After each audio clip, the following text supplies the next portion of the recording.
In the beginning of creation, Brahma was concerned more or less with increasing the population.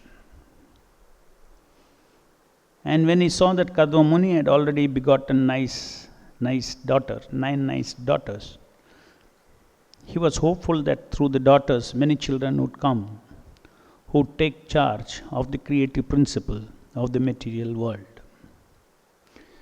He was therefore happy to see them. The word Samudhyama means a good daughter of a beautiful woman. If she has a thin waist, a woman is considered very beautiful. All the daughters of Kardama Muni were of the same beautiful nature. So Brahma, being very pleased with his son Kardama Muni for having respected his instructions, and in that way having worshipped him, strictly following the instructions, he begot children in the womb of Devahuti, and already 9 daughters were born. So Lord Brahma was praising that you have given birth to, you have through Devahuti had 9 daughters who are very beautiful and very chaste. All your thin-waisted daughters are certainly very chaste. So in this way, Brahma was happy because in Brahma's mind, his mission is to create generations of living entities on this earth.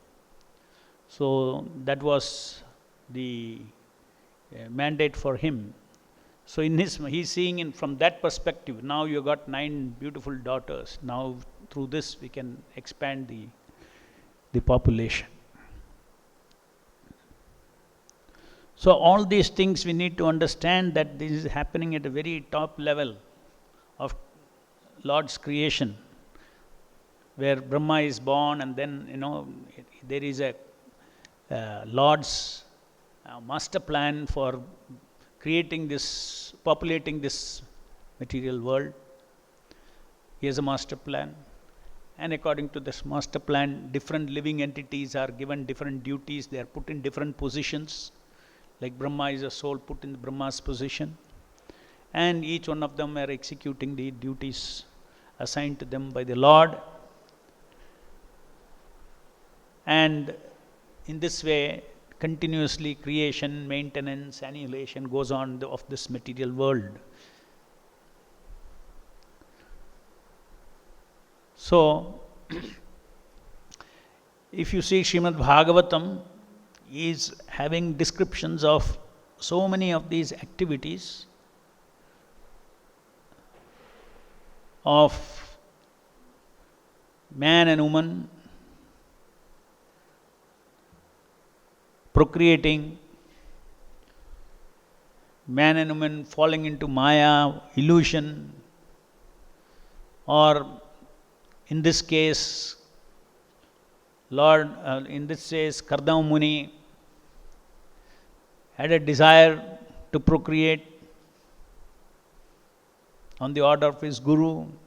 He was so elevated, he saw the Supreme Lord face to face. The Lord blessed him that you will have 9 daughters. The Lord blessed him, saying that King Swayambhuva will come and give his beautiful daughter to you.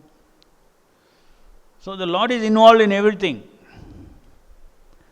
And then he gets Devahuti as his wife, and Devahuti and Kardama Muni, they enjoy conjugal love, traveling to different parts of the universe, to special transcendental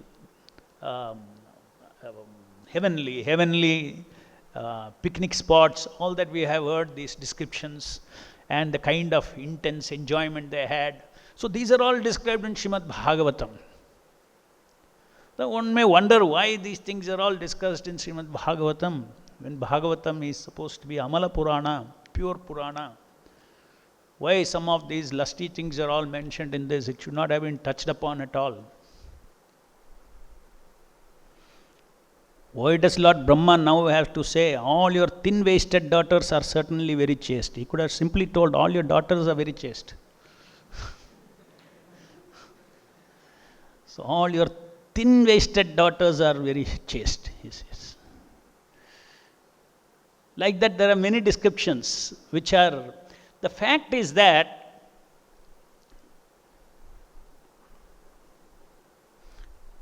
the Supreme Lord, Krishna, he creates this material world with all variegatedness, and these variegatedness are simply reflections of the spiritual variegatedness. So these are all the forms of the female, forms of the male, what constitutes beautiful form, etc.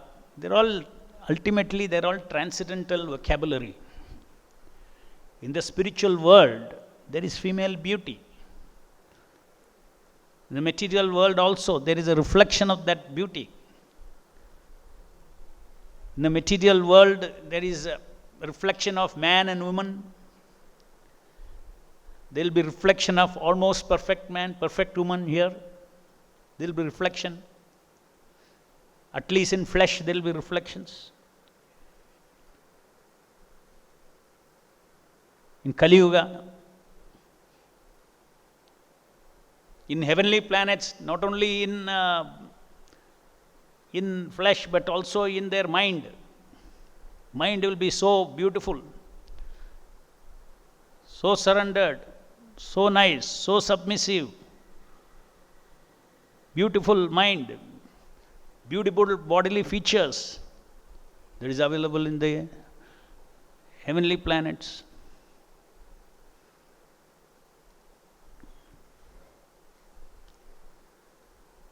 Why these are all there? Because they are there, they are part of Lord's creation. In the material world, these are all apparent beauties. They are not real beauties. Real beauties are beauties in themselves. Here, beauties are created by flesh and perception of the person. By a combination of perception, the seer and the sense object, this perception beauty is created. The spiritual world, form itself is absolute. A person's body is person's soul.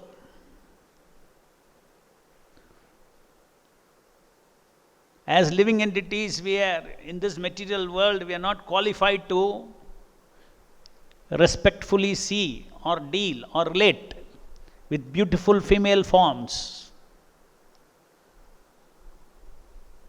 Because we do not have that spiritual growth and maturity to deal and relate, to see and relate beautiful forms. Not only male, female, but male forms or any forms. We are in this material world where mechanically fabricated forms are all available, which with the help of our mind, if we concord, they will appear to be Satchidananda form. But actually, that is the reason why what the soul seeks in a sense object, he doesn't get here when he actually interacts with the sense object. It is something else. It is only apparent. It only looks like that. But somehow or the other, if the living entity has to completely mature himself, he has to learn how to deal with beautiful female forms. He has to how to deal with beautiful male forms. He has to deal with all these things. There is a way, because it is Lord's creation. It is meant for Anandamaya Abhyasat. It is meant for Ananda. But our in the material world, all living entities, their perception of Ananda is perverted. So slowly, one by one, in a cultured way in material world itself, One is learned, no problem. You see the beautiful forms. You don't see it as flesh and bone and all these things. You don't have to see. You see them as beautiful only. But you learn how to respectfully see. If you are a yogi, yeah, out of bodily concept, you will say this is like Shankaracharya says, this is blood, mucus, urine, all these things you can say. But the story does not end there. Maybe the forms here are blood, mucus, urine, all that. Okay, one day somebody shows you a form which is not mucus, not urine, not stool, what you will do? Because the reason you didn't want this is because it is mucus, all these things. But absolute forms are there in the spiritual world. Absolute female is there, Srimati Radharani, the supreme predominating female, predominated female. Srimati Radharani is there. So it's the consciousness with which we see this variegatedness has to change, and that is the exercise of human life. That is the purpose of human life.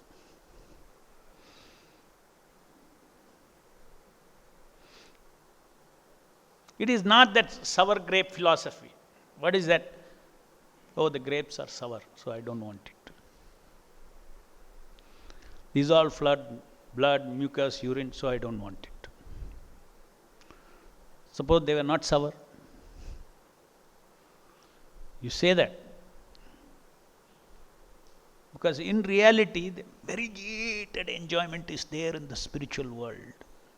But the difference of that enjoyment and this enjoyment we need to understand is that here our enjoyment is all, we have fallen. Fallen means your consciousness has fallen to yourself.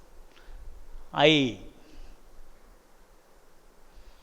my enjoyment for me, my interest, everything. But in the spiritual world, no living entity is having his own self-interest. He has a self, he has a body. But he does not have his self-interest. He sees that the interest of my body is to give pleasure to Krishna and his servants. So in that way, every living entity in the spiritual world is always focusing on serving the servant of the Supreme Lord, who is served by everyone and who has got the capacity to take all that service, all that pleasure. He is the center of all enjoyment, God. This is inconceivable for a living entity in this material world. How is it possible? But the fact is that this is the meaning of creation. One individual, he has brought forth his entire creation. He has brought forth the living entities. He has brought forth his Narayana expansions, all different expansions, which we have also read in the earlier purports. How the Supreme Lord has got Swamsha, Vibhinnamsha, and then Kala. Swamsha means direct, his own self expands as Balarama, that is Swamsha. Balarama expands further as Chaturvyuha, and they are called Kala expansions, the second, not directly from Krishna, but Swamsha's expansions are called Kala expansions. Then there are Vibhinamshas, the living entities who are another kind of an energy, Vibhinamshas, which are all we are the living entities. So these are all eternal categories of energy that is coming forth from the Lord. And he is the center of all this enjoyment. Now even we cannot even understand what is this Krishna's self-centered enjoyment. Krishna's self-centered enjoyment is something that also we don't, materially we cannot understand. We need to understand that in a different way, because our consciousness is also always separated. When we think of Krishna, we say, oh, he's a separated person there. Oh, his enjoyment. All of us have to serve him. So sad. How can this be it cannot be a good philosophy. Because in the material world is like that. If you say somebody is at the center and everybody has to serve him. Just you say, at the same time, if you see, when there is love. See, this aspect is when we think of serving in terms of a powerful being served by somebody who has less power, this kind of feeling comes. Krishna is the center of power, everybody should serve him. Material world is like that. The less powerful is serving the more powerful. If you're working for an employer, why are you working? Because that fellow is powerful than you. That is why you are working. He gives you the salary. And you have to work. Now you cannot extend this to the spiritual world. Vaikuntha, spiritual world, is a world of absolute love. In that spirit of absolute love, when the object of love is the center, it is very pleasurable for the lover also. In fact, there is greater pleasure for the lover. So much so that, like Chaitanya Mahaprabhu taught this philosophy, Krishna himself was wondering how I can taste the love of Radharani. From her platform, how I can, because I have become Radharani, but now I want to know how she's tasting me, how she's tasting bhakti to me, devotion service to me. So therefore he takes another form, Chaitanya Mahaprabhu. Krishna's body, Chaitanya, Radharani's spirit of devotional service.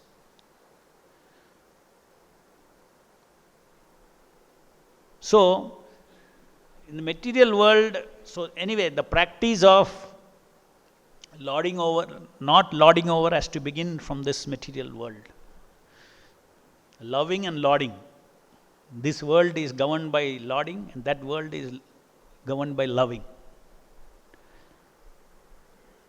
And there are gradations of giving up lauding tendency in this material world. That is called human culturing of human consciousness. When you accept one female beauty as belonging to somebody else, a female beauty has come into this world for somebody else, not for me. Everything is temporary in the material world. From birth to death, one takes a different material forms, a female body or a male body, beautiful body, ugly body. So there is something for a male to enjoy in a female, there is something for a female to enjoy in a male, or what the male can give and what the female can give. But here we have to recognize Lord's wish and sanction. Okay, now there may be beautiful, if you go to heavenly planets or here, everywhere there will be beautiful females. I have to train my consciousness to see them without a sense of proprietorship. Without a sense of, proprietorship means proprietorship over enjoyment. This is important. Sense of proprietorship over enjoyment. You see something enjoyable doesn't necessarily mean you have to feel a sense of proprietorship over that enjoyment. There's a difference, there's a gap.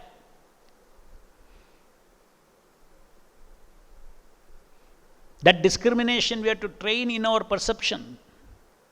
Then you are a gentleman.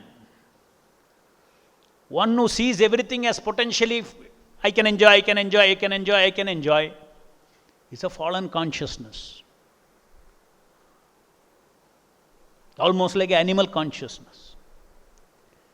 Next he sees, there are so many, because it's in his dictionary, it's in his vocabulary. There are enjoyable things. But this is not meant for me. It's for somebody else. But one who gets into a mental platform, because in the mind's imagination you can desire to enjoy everybody also. In your mind's imagination. But in reality, you are a tiny fellow. Suppose all of a sudden, all of them are brought before you. What you will do? Cannot do it. So only the mind can do all these things. So we need to understand that I am Anu, I am small. Even my enjoying capacity is little, it's very small. So it is very much in line with my constitutional position. Not everything that is enjoyable in this world I can enjoy even if it is given. So first he understands I am a tiny fellow. I am destined with certain enjoyments. This is as per karma. What comes of its own accord, I will accept as far as enjoyment is concerned. As far as other women are concerned, I see them as mother. Except one's wife who is given for a particular function of procreation and enjoyment in the process. No problem. And any other property other than women, everything that I see, it does not belong to me. If it's mine, it's mine, it's somebody else's. Even in the relative world, we have to be cultured. This is not mine, this is somebody else's. I cannot steal that. Not only gross things, credit, it's somebody else's credit. It's not my credit.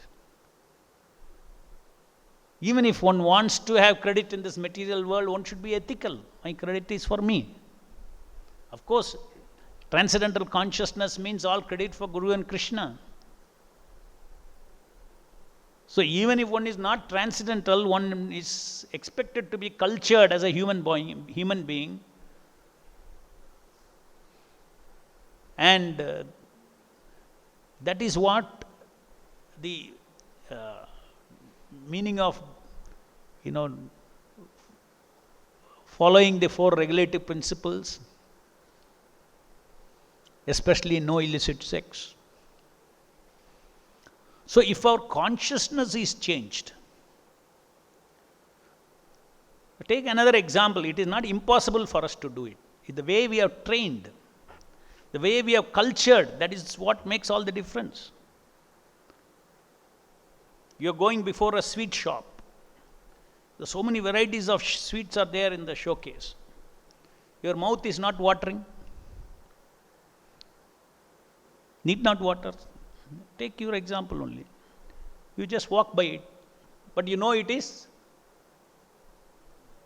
It has pleasure in it. You know that, but your mouth is not watering. Suppose you decide, yes, I want one.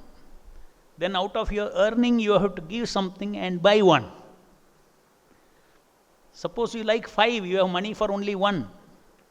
You will buy only 1 and take. Is it not? This is how things work in this material world.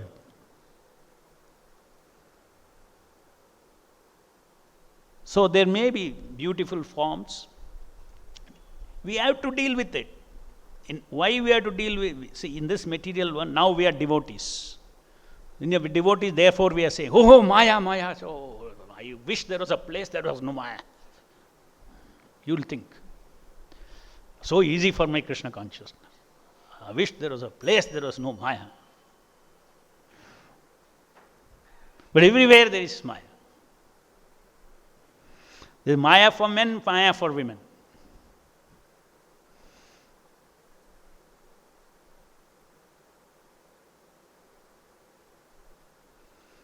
So Krishna consciousness, our inner consciousness, equips us to positively deal with all these things, not as a necessary evil. You should not think, oh, beautiful female forms, evil it is. What will you do if you see Radharani? Evil is it? Nothing. Your consciousness, your desire to enjoy is evil. Your desire for independent enjoyment is evil. Admit and accept female beauty. Admit and accept. If you deny, continuously you will be taunted.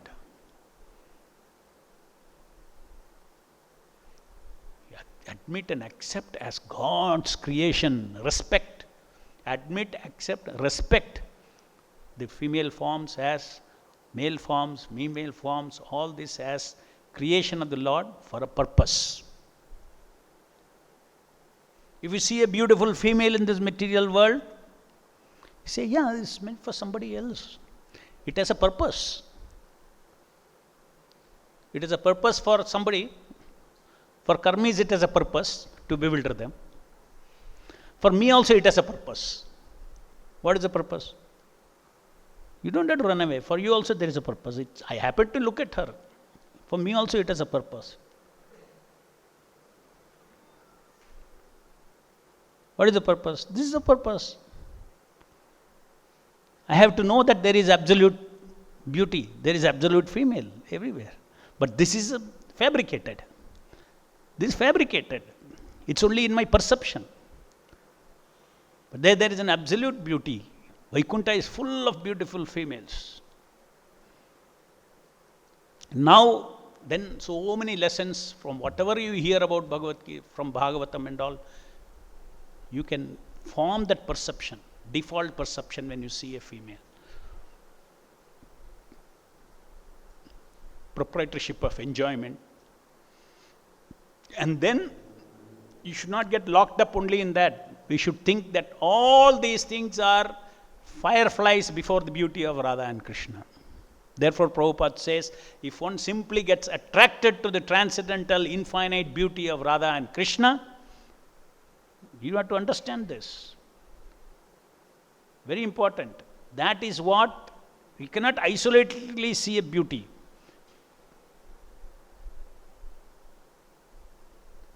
You cannot isolatedly see enjoyment. A transcendentalist understands that the Lord's enjoyment, Lord's beauty, Lord's everything is of unlimited nature. His mind is there. So much so that these beauties are, though beautiful, it is overcome by the beauty of the Lord. It's overcome from the beauty of the Lord. So in the spiritual world, these beauties and all, they don't captivate you. Though everything is beautiful. The Lord is the most beautiful. Though everybody is loving, the most loving is the Lord. So the most loving Lord is captivating you. When the most loving Lord is captivating you by bhakti, the other loves don't strike you as being great like the Lord, except in connection with the service of the Lord. Then the infinity of the Lord is coming into play. So there is no isolated vision in the spiritual world. Everything is integrated with Krishna consciousness. Awareness of Krishna, beauty of Krishna, love of Krishna, everything is integrated. So therefore that spiritual world, in spiritual world there is no need for self-control. Only one thing, that center, attraction to that center is controlling everything.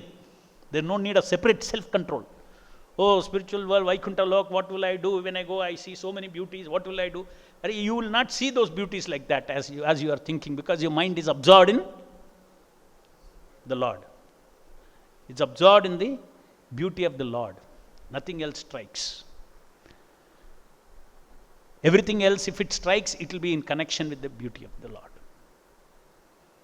So it's a very safe environment. So ultimately, what is our effort? Our effort to overcome Maya should be only to get more and more attracted to Krishna. Our effort is not to defeat Maya. Our effort to defeat Maya is indirect. Our effort to defeat Maya is get attracted to Krishna. Get attracted to transcendental form of the deity. The transcendental beauty of Radha and Krishna, the deities whom you worship, it will strike your heart. We do not even know what is transcendental female. We do not know. We have different kinds of ideas of it. When even our attraction to so-called female, these are all not really attractions.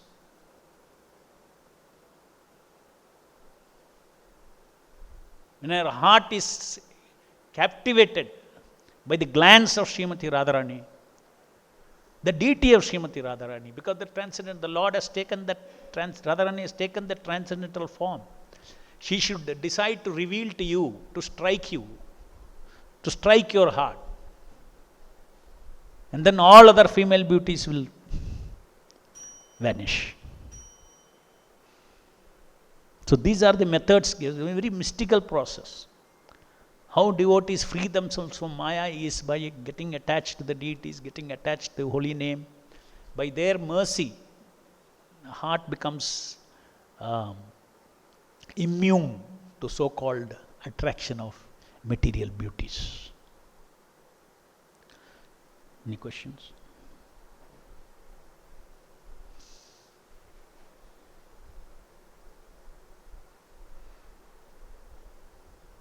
Hare Krishna, Prabhu. You said that the perception of credits, one must have the right credits and take only what belongs to him. And Perception of? The credit, how we see credit and how we take credit. So you said our transcendental credit is to Guru and Krishna. So how does a devotee see credits? Because we see that in our organization there are big devotees who have achieved a lot, like Akshay Patra, for example. So how do devotees handle credits without seeing puja, labha, or without accepting as pratishta, or it doesn't become an anartha? So how should a devotee handle the credits that he gets? You see, when we are in this material world, these things we have to face. It comes across us. For instance, we deal with money, we deal with positions, we deal with awards, we deal with, just like everybody in the material world, between, this award, that award, they will also get awards. As far as devotee is concerned, first thing he understands that the only recognition that I value is if Srila Prabhupada, Guru Parampara and Krishna, they are pleased. If they are pleased, that is what I always seek. Even if I don't know whether they are pleased or not, I am constantly seeking that. And I have faith because they have told that if you do this, I am pleased. So whether I am actually doing it properly, it's a different matter. But I am trying to do it properly. Let's say I chant Hare Krishna. If you chant Hare Krishna, Lord is pleased. But whether I am chanting offenselessly, that's another question. But the fact is that I am trying to chant offenselessly. Yes, the Lord is pleased, because Lord is pleased by trying to follow His instruction. So, to please the Lord, to please the pure devotees of the Lord, to please the Vaishnavas who are representing the desires and wishes of a pure devotee, this is what he is seeing in reciprocation. I want to see this, not other rewards. So as far as all the other rewards are concerned, worldly rewards are concerned, or what the karmis come and give us, those things one should just, how can you even, all these things, you should just ignore them. You cannot even offer it to somebody. Because if you want to offer something to somebody, that person should also like that, no? Right? So, it's a spirit of the devotee to offer everything to Guru. But whether the things that are offered by the people, by the karmis, whether they are offerable or not, it's a different matter. But the spirit is, the devotee is saying that if at all in my service the Lord has given me some credit, it is due to the mercy of the Guru and Krishna, to be invested back in the service of the Lord. That is the perception of the devotee.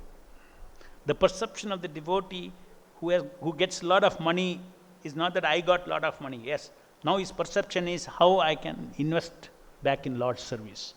Here is something, some fame, recognition has come. His goal is now how to encash on that and reinvest it back in service of the Lord. Totally utility point of view, what you get. It is nothing transcendental about that, the material awards and that you get here in this material world. Now, as far as within the community of devotees, the devotee's duty is to appreciate the other devotees' service to the Lord, service to Krishna. But when he is appreciating that service to Krishna, he is not appreciating his ability. Please understand, devotees have crossed all that platform. Because Krishna, he knows, I am the ability in man, Krishna has said. The Lord is doing it. But you give credit, you glorify a devotee for having been an instrument in the hands of the Lord for whatever that you are doing. Whether that instrument has come because you are pure or not pure, it's a different matter. But you are an instrument of the Lord. A neophyte can also do a big service. The Lord may encourage him to do a very big service. But doesn't mean that it is pure devotional service. So just see how these are also various things, material measurements of how big service, small service is all can be very misleading. Because ultimately Lord has got unlimited reasons why a neophyte is made to do big service sometimes. To keep him in devotion service. To feed his anartha. So that it burns away in a regulated way. In devotion service to burn it. He may do it. It is left to the Lord.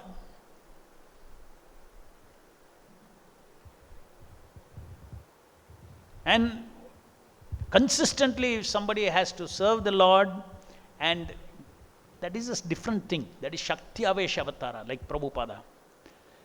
The Lord Shakti is in him, where he does big things.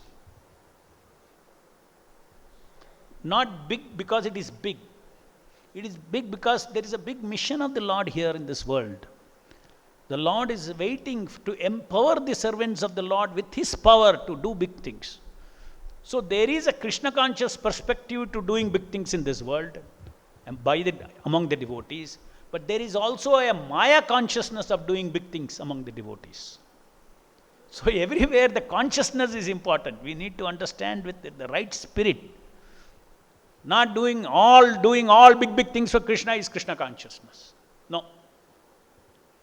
It can be Krishna conscious or it can be in your head, it could be completely Maya also.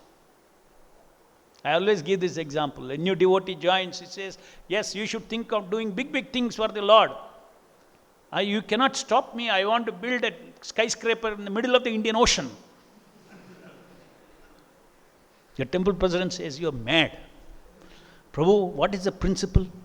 When I am thinking for Lord Krishna, you are telling I am mad. What kind of representative of Krishna are you?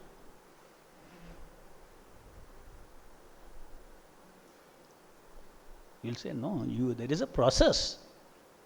This is your anartha. This is your desire to do. It all doesn't go so easily. You will not, when you read Prabhupada doing big things, in a neophyte, oh my God, he achieved with penniless, he built that. These are all good for karmis. This kind of glories, penniless Prabhupada was. So many people penniless have become multi-billionaires in this world. Yes or not? Without nothing, they have built an empire. Is that the glory of Prabhupada? The glory of Prabhupada is that his service to Srila, whatever he did was pure devotional service to the Lord.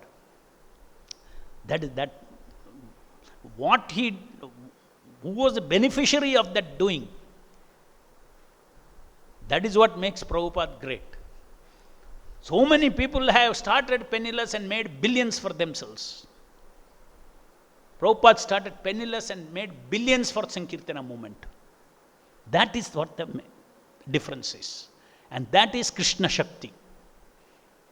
Only with Krishna Shakti you can do seva for Krishna. Does not allow big services like that. Only by Krishna Shakti you can do it. So he is Shakti Avashavatara. Shakti of Lord Krishna has come into him. Then he is able to do that. That means he is able to become an instrument for Lord's Shakti to come inside and do all these things. So we need to. So when you read Initially we may get excited because we also say, okay, nothing Prabhupada had, he did all that. It's a devotion service also because you're appreciating Prabhupada, but you should not think that is what it is. Therefore, I can also do something like this. So these are all material ambitions comes. These are not the inner consciousness of a pure devotee. I want to be like Prabhupada. Means you have to understand his heart and be like Prabhupada in his heart. Not like Prabhupada in the outside how it appears.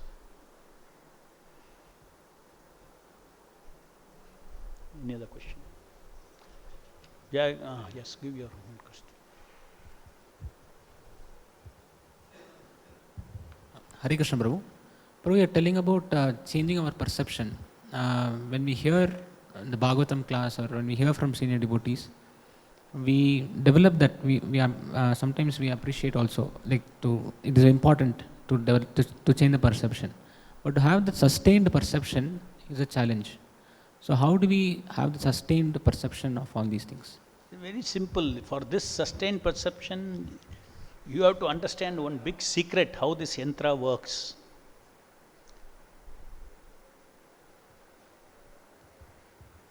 Just like you hear what is good chanting, one seminar you hear, 3-4 days you chant well, then again it goes back. Or you hear one good class, nice perception, so clear everything is, you feel that okay, now I don't think I'll fall for female beauty anymore. When that perception is there, you'll feel that. But why it is not consistent? Why it does not sustain? Is there a way to make it sustain? Very important to know. Yes, there is a way to make it sustain. Abhyasena. You practice. Practice means repeated contemplation on these truths. When you repeatedly contemplate on these truths, that this is the truth, your default perception has to change. You have to understand that your present perception is not come from out of Akash. It has come out of your own creation in the past. It is all in the kshetra, it's in the field. The Atma is kshetrajna. In your field, it is created. That default perceptions are created. So that default perception, how it got created? By repeated contemplation and application. You think and then you apply it. That means you use that. When you use something, that perception becomes deep. So suppose now you get a new perception. You have to contemplate on that it is, what is contemplation? That this is the truth. This is the truth. Yes, it's belief. This is the truth. Right? With all the reasons behind it. There will be so many reasons behind it. But with those reasons, you will intellectually contemplate first. If you want to believe something, you need some reasons, right? No, yes, this I accept, yes. So with reasons. So that is called intellectual contemplation. So intellectually you contemplate with the reasons. Then that perception slowly sinks inside us. Then we have to start applying those perceptions in life. When you encounter something, then you have to apply that. And when you apply that, it will repeatedly apply that will become your default perception. Default perception. Of course, when it comes, there are different rules for managing different perceptions. For instance, brahmacharis, perception of females. Okay, Prabhu told in the class I have to apply. So I have to look at every female and apply. If you try, you finish.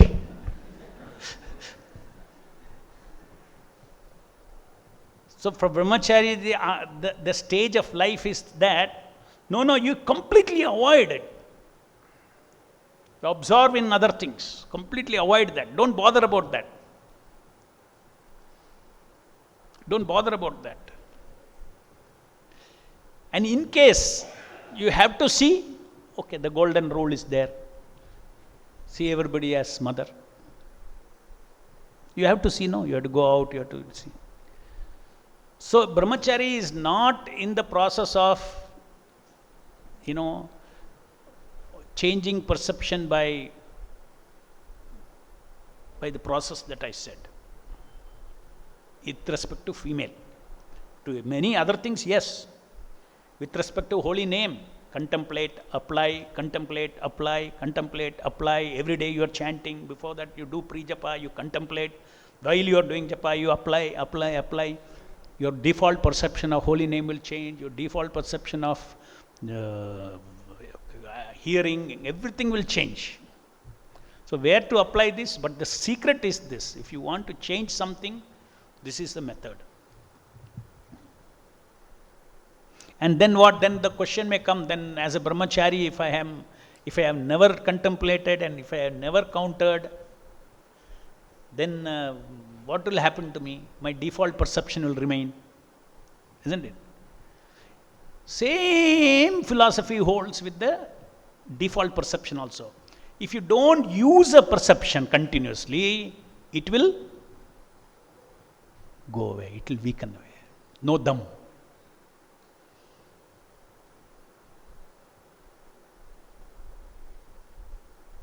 If you don't use a car, and even a brand new car, keep it there for 10 years, go and start it, it will not start.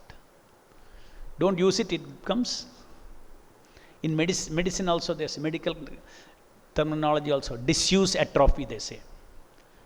If something is not used regularly, it will die. So same thing. Think it's just like in diabetics, they say, if you don't use your pancreas, instead you artificially put insulin from outside, what you are doing is you are killing it more. So finally your increase of insulin has to go on, your dose of insulin go on increasing. They say. Same thing, think like pancreas, you got a perception in your mind. It's all in your subtle body, no? If you go on using it, it becomes stronger and stronger. If you go on seeing female as enjoyable, it becomes empowered. And one day you will feel, so enjoyable it is. It's all in the head. Amplify. Nothing is there outside that person who is there. Maybe let's say every day you say, see one female. No amplification happening in her. But you, day by day, amplification. Nothing is that. Female is just walking up and down. In your head, it is amplifying.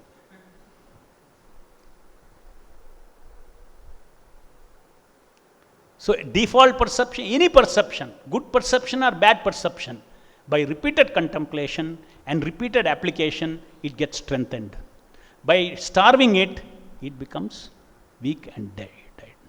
So don't have to fear. The brahmachari's method of removing what perception that you have got before joining ISKCON of female, it will all just fuse off if you don't touch it for many years. That is the principle of brahmacharya. If at all you touch it, you hear like this thin-waist daughters of. A very purifying shabda it is. Your attraction to thin-waist daughters will go away. There is description of beautiful breasts in Bhagavatam. You hear that. You hear shabda, it will go away. Female beauty is described in Bhagavatam.